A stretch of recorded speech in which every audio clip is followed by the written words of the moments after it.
최근 수도권의 한 장례식장에서 아직 어둠이 남아있는 새벽 시간 발인식이 조용히 진행되고 있었습니다.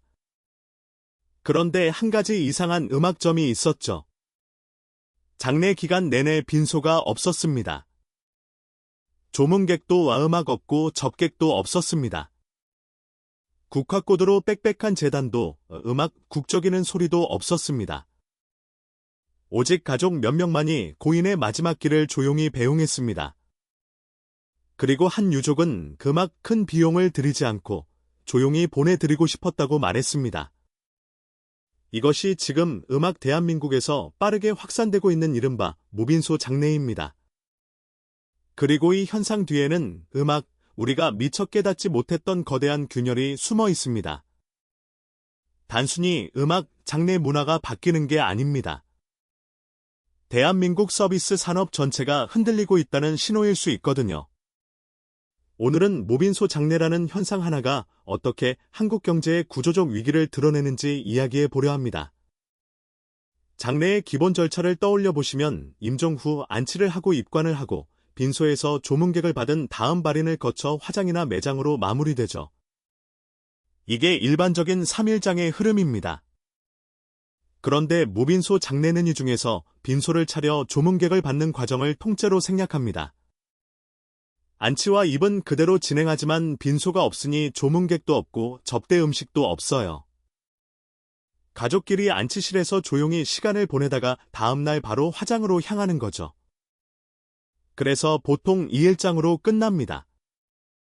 불과 몇 년 전만 해도 이런 방식은 주로 무연고자, 그러니까 돌봐줄 가족이 없는 분들의 장례에만 적용됐습니다. 그런데 지금은 상황이 완전히 달라졌어요. 최근에는 수도권을 중심으로 무빈소나 간소 장례를 선택하는 사례가 눈에 띄게 늘었다는 현장 목소리가 나옵니다. 한 장례 지도사는 예전과 비교하면 무빈소 장례가 확연히 늘었다고 증언했습니다. 그리고 더 주목할 건 이제 무빈소를 선택하는 이유가 달라졌다는 점입니다. 예전에는 돈이 없어서 연고가 없어서였다면 지금은 가족이 있어도 일부러 무빈소를 선택하는 사람들이 늘고 있거든요. 왜 그럴까요? 가장 직접적인 이유는 역시 돈입니다. 한국의 평균 장례 비용이 얼마인지 아시나요? 장례비는 조문객 규모와 선택 항목에 따라 편차가 크지만 많은 가정에서 1,000만 원대 부담으로 체감하는 경우가 적지 않습니다. 상조업계에서도 일반 장례를 치르면 상당한 비용이 든다고 안내하고 있어요. 그런데 무빈소 장례를 선택하면 어떻게 될까요? 업체 지역 구성에 따라 차이는 있지만 일반 장례 대비 비용 부담이 크게 낮아질 수 있습니다. 일부 상품은 100만 원대부터 안내되기도 해요. 절차는 유지하되 빈소 운영과 접격이 줄어들면서 체감 비용이 크게 내려가는 겁니다. 여기서 한 가지 의문이 생기죠. 도대체 그 차이가 어디서 발생하는 걸까요? 장례 비용의 항목별 구성을 보면 답이 나옵니다. 가장 큰 비중을 차지하는 게 뭔지 아세요? 바로 음식과 접대비입니다. 조문객을 맞이하는데 들어가는 비용이 상당한 부분을 차지해요. 조문객 100명이 오면 1인당 2만 원에서 3만 원씩 계산해도 음식비만 200만 원에서 300만 원입니다. 조문객이 더 많아지면 비용은 훨씬 더 올라가죠. 그 다음이 빈소 사용료, 상조 서비스와 용품비, 장례 용품비 순입니다. 무빈소 장례에서는 이 중에서 가장 큰 비중을 차지하는 음식과 접대비가 완전히 사라집니다. 빈소 사용료도 크게 줄어들고요. 남는 건 기본적인 상조 서비스와 용품비, 안치실 이용료 정도뿐이에요. 그래서 200만 원대가 가능한 겁니다. 검소하게 치르려고 해도 100만 원이 넘게 들었다는 온라인 글이 화제가 된 적이 있죠. 한 유족은 어머니 장례를 밤 10시에 임종하셔서 1일장으로 치렀는데도 나중에 정산해보니 900만 원이 나왔다고 했습니다. 손님 슬리퍼, 주방 가위, 한 병 먹고 남은 숙취 해소제 9병까지 사소한 것 하나하나 전부 비용으로 청구됐다는 거예요. 그런데 비용만이 이유일까요? 사실 더 본질적인 변화가 있습니다. 조문 문화 자체가 무너지고 있거든요. 예전에는 장례식장에 조문객이 줄을 섰습니다. 회사 동료, 친척, 지인들이 의무적으로 참석했죠. 부의금을 봉투에 넣어서 직접 전달하고 국밥이나 육개장을 먹고 갔습니다. 그게 한국의 장례 문화였죠. 그런데 지금은 어떤가요? 장례업계 관계자들의 증언에 따르면 조문객 수가 현저히 감소했습니다. 빈소를 차려도 오는 사람이 없는 상황이 반복되고 있어요. 왜 이렇게 됐을까요? 첫 번째 이유는 핵가족화와 1인 가구의 폭증입니다. 2024년 기준의 1인 가구는 약 800만 가구로 전체 가구의 일본을 넘어섰습니다. 세 집 중 한 집 이상이 혼자 사는 거죠. 연령대별로 보면 더 충격적입니다. 70세 이상 고령층이 가장 많고 그 다음이 20대 후반 이하 젊은 층이에요. 고령의 독거노인과 젊은 1인 가구가 양쪽 끝에서 늘어나고 있는 겁니다. 조문을 받을 친인척과 지인이 물리적으로 줄어들 수밖에 없는 구조죠. 수도권의 한 대학교 사회학과 교수는 도시화와 개인화가 진행되면서 사회적 관계가 줄어들어 생겨나는 문화라고 분석했습니다. 조의금을 건네고 상부상조하기보다는 가족끼리 고인에게 집중할 수 있도록 추모 문화가 변화하고 있다는 겁니다. 두 번째는 조금 문화의 변화입니다. 과거에는 현금 봉투를 직접 가져다 드렸지만 이제는 계좌 이체로 대체되는 경우가 많아졌어요. 굳이 빈소에 나갈 필요가 줄어든 거죠. 세 번째는 코로나의 영향입니다. 팬데믹 기간 동안 가며 무료 때문에 조문을 자제하기 시작했는데 이 습관이 팬데믹이 끝난 뒤에도 계속 이어지고 있어요. 한번 조문을 안 가보니까 굳이 가야 하나 싶은 거죠. 온라인에는 무빈소 장례에 대한 찬성 의견이 쏟아지고 있습니다. 진작 이런 문화가 필요했다. 무빈소 1일장 지지한다. 이제 세상이 제대로 돌아가고 있다. 이런 반응들이에요. 실제로 무빈소를 경험한 유족들의 후기를 보면 대부분 만족감을 표현합니다. 한 50대 주부는 지난해 부친상을 무빈소로 치렀다고 했습니다. 평소 남에게 빚지는 것을 좋아하지 않으셨던 아버지의 뜻을 따랐다고요. 조금을 관리하고 조문객 금식을 신경 쓰는 시간을 줄이는 대신 식구들끼리 허식 없이 추모할 수 있어서 좋았다고 했어요. 또 다른 유족은 오랜 기간 요양원에 계시던 어머니를 보내면서 무빈소를 택했습니다. 경제적인 문제에서 훨씬 자유로웠다면서 비용은 그대로 나가는데 오는 사람도 없고 빈소에 가족만 덩그러니 있으면 무슨 의미가 있겠냐고 했죠. 장례를 직접 치러본 사람들은 다 안다고들 합니다. 돈도 돈이지만 잠도 못 자고 피곤한 가운데 조문객 맞이하고 절하고 진짜 발인 날에는 죽을 것 같다고요. 하지만 여기서 우리가 놓치지 말아야 할 게 있습니다. 장례를 직접 치러보신 분들은 아실 겁니다. 사랑하는 사람을 잃고 슬픔과 비통에 빠져 있을 때 조문객의 방문이 얼마나 큰 위로가 되는지를요. 고생 많으셨어요. 힘내세요. 한마디. 손을 잡아주는 따뜻한 악수 한 번, 함께 눈물 흘려주는 그 존재감 자체가 유가족에게는 버틸 수 있는 힘이 됩니다. 빈소는 단순히 조문객을 받는 공간이 아니었습니다. 고인을 추억하고 살아남은 사람들이 서로를 위로하며 당신 혼자가 아니다라는 메시지를 전하는 것이었죠. 한 장례 전문가는 이렇게 말했습니다. 빈소는 유가족의 슬픔을 사회적으로 표현하고 치유받는 공간이었습니다. 그 공간이 사라진다는 건 슬픔마저 개인화되고 고립된다는 의미일 수 있어요. 무빈소 장례가 경제적으로 합리적일 수는 있습니다. 하지만 우리가 잃어버린 것도 있습니다. 함께 슬퍼하고 함께 위로하는 공동체의 연대감, 그 따뜻함이 사라지고 있다는 게 안타깝습니다. 그런데 여기서 한 발짝 물러서 생각해 볼 필요가 있습니다. 이게 정말 자발적인 선택일까요? 표면적으로 보면 무빈소 장례는 유족의 자유로운 선택처럼 보입니다. 고인을 조용히 추모하고 싶다. 허의 허식을 피하고 싶다. 경제적 부담을 줄이고 싶다. 이런 이유들이죠.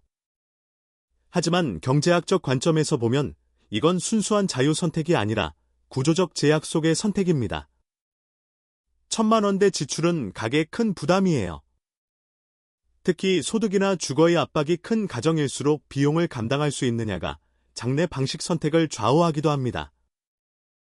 이미 주택 비용, 자녀 양육비, 노후 자금으로 압박받고 있는 중산층 가정에게 1,000만 원대 장래 비용은 선택이 아니라 강제에 가까워요. 게다가 많은 사람들이 무빈소를 선택하면 조문 문화는 더욱 축소됩니다. 결과적으로 빈소를 차려도 조문객이 오지 않아 음식만 낭비되는 상황이 생기죠. 이건 다시 무빈소 선택을 강화하는 악순환 구조를 형성합니다. 공공 차원의 장래 지원 인프라 논의가 변화 속도를 따라가지 못했다는 지적도 있습니다. 일부에선 제도와 인프라가 변화의 속도를 충분히 흡수하지 못했다고 봅니다. 그래서 무빈소 장래를 개인의 취향만으로 보지 않고 비용 부담과 인구 구조 변화가 함께 만든 결과로 해석하는 시각도 있습니다. 자, 이제 이 이야기의 핵심으로 들어가 보겠습니다.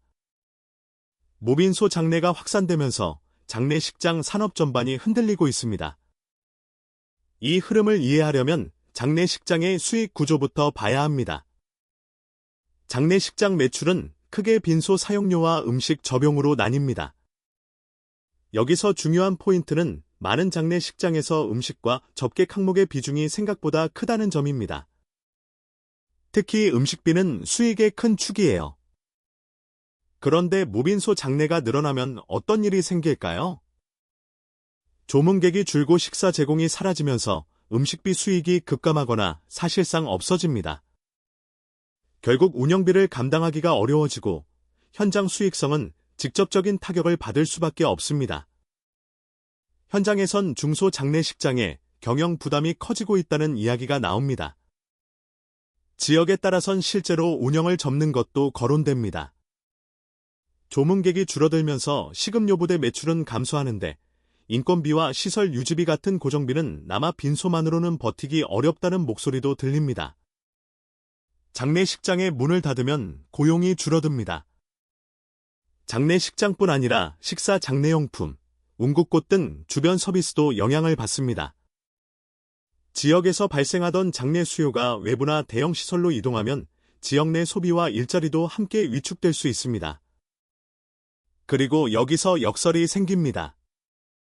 한국은 빠르게 초고령 사회로 진입했고 사망자 수는 중장기적으로 증가 압력을 받습니다. 그런데 지역 장례 인프라가 약해지면 앞으로는 예약 적체 이동 부담 비용 상승 같은 형태로 장례 장사 시스템의 부담이 더 커질 가능성이 있습니다. 사망자 수는 계속 늘어나는데 조문 문화는 붕괴되고 있습니다. 장례식장은 이 모순 속에서 수익성이 급락하는 위기를 맞이한 거죠. 문제는 여기서 끝나지 않습니다. 최근 몇 년 사이 가족이나 인수할 사람이 없는 사망이 빠르게 늘고 있어요. 매년 증가 추세입니다. 지자체 현장에서는 유족이 있어도 시신 인수를 거부하거나 회피하는 사례가 적지 않다는 이야기가 나옵니다. 장례 비용을 감당하기 어려워 시신 인수를 포기하는 경우도 있다고 해요. 결국 가족이 있어도 비용 때문에 시신을 인수하지 못하는 상황이 생기고 있는 겁니다. 이건 단순한 장례 문화의 변화가 아닙니다. 사회 안전망의 붕괴입니다. 또 하나의 위기가 다가오고 있습니다. 납골당 포화 위기예요. 한국은 화장 중심으로 장사 문화가 빠르게 이동했습니다. 그만큼 봉안시설 수요가 집중되면서 일부 지역에선 공설봉안시설 여유가 줄고 있다는 지적도 나옵니다. 여기에 사용기간 만료에 따른 개장 수요까지 겹치면 관리 부담이 커질 수 있습니다. 3분장 같은 대안도 제도적으로 정비되는 흐름이 있지만 주민 수용성과 환경 우려, 추모 방식에 대한 논쟁 등 변수로 인해 지역별 속도 차이가 큽니다. 이쯤에서 무빈소 장례 현상을 경제학적으로 평가해 볼 필요가 있습니다.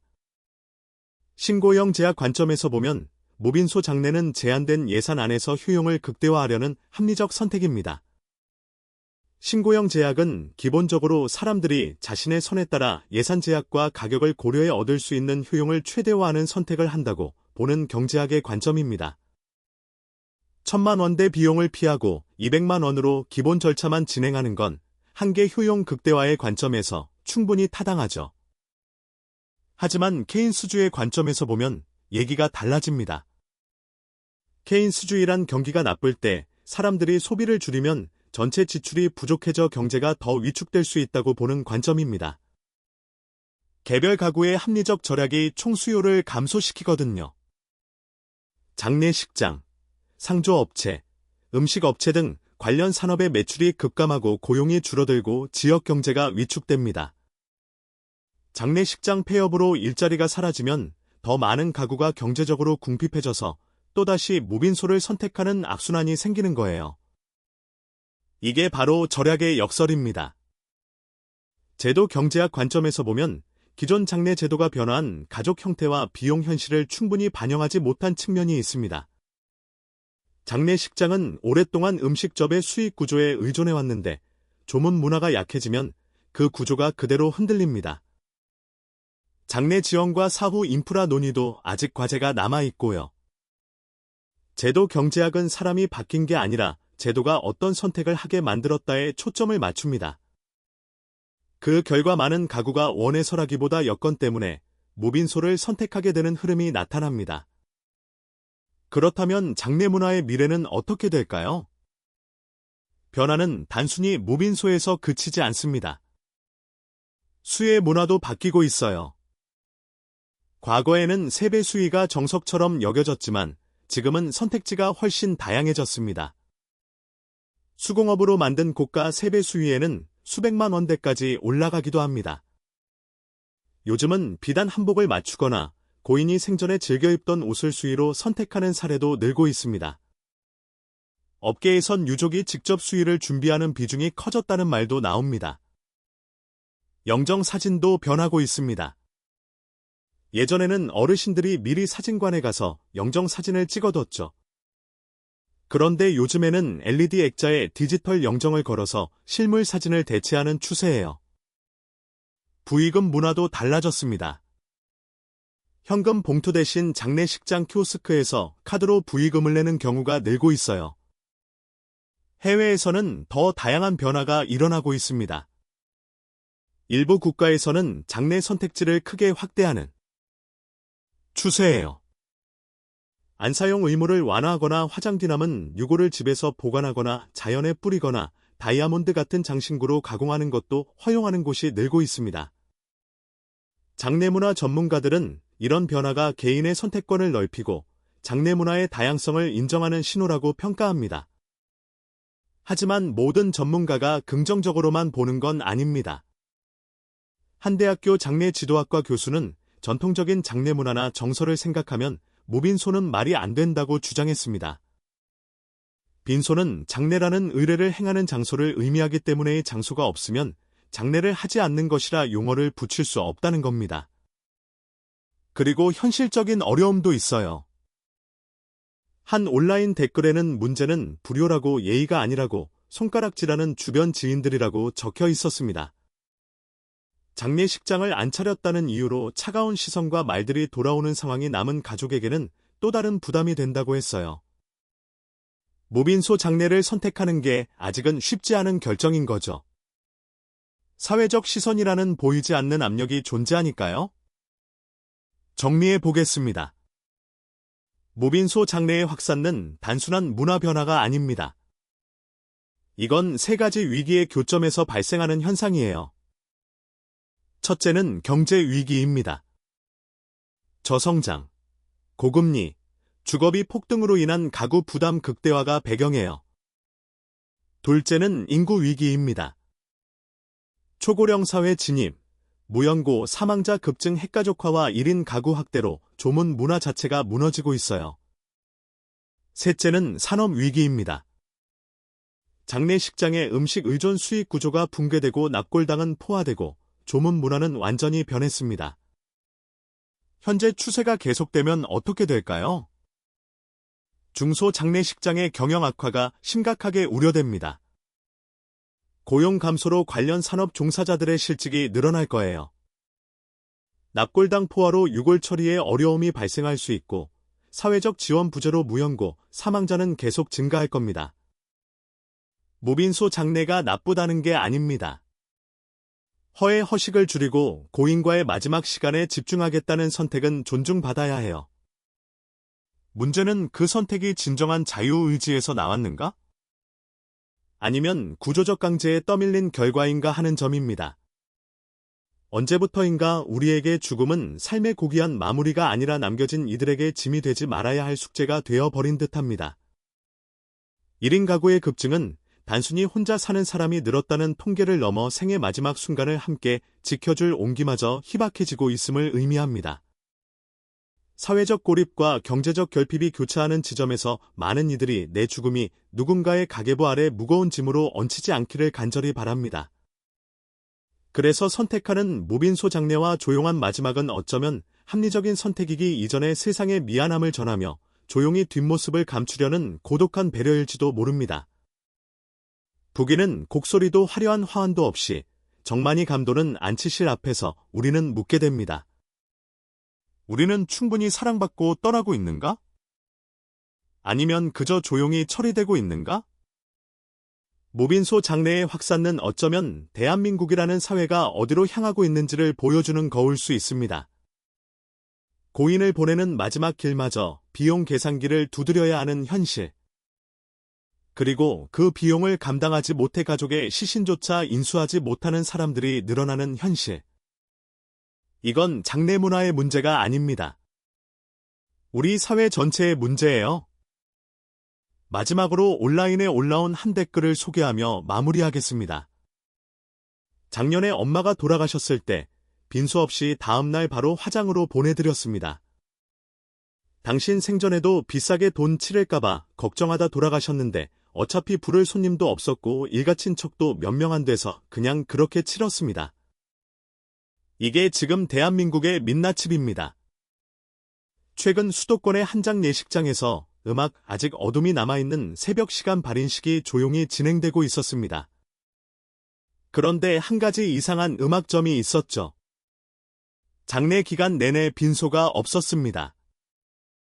조문객도 와 음악 없고 접객도 없었습니다. 국화꽃으로 빽빽한 제단도 음악 국적이는 소리도 없었습니다. 오직 가족 몇 명만이 고인의 마지막 길을 조용히 배웅했습니다. 그리고 한 유족은 그막 큰 비용을 들이지 않고 조용히 보내드리고 싶었다고 말했습니다. 이것이 지금 음악 대한민국에서 빠르게 확산되고 있는 이른바 무빈소 장래입니다. 그리고 이 현상 뒤에는 우리가 미처 깨닫지 못했던 거대한 균열이 숨어 있습니다. 단순히 장래 문화가 바뀌는 게 아닙니다. 대한민국 서비스 산업 전체가 흔들리고 있다는 신호일 수 있거든요.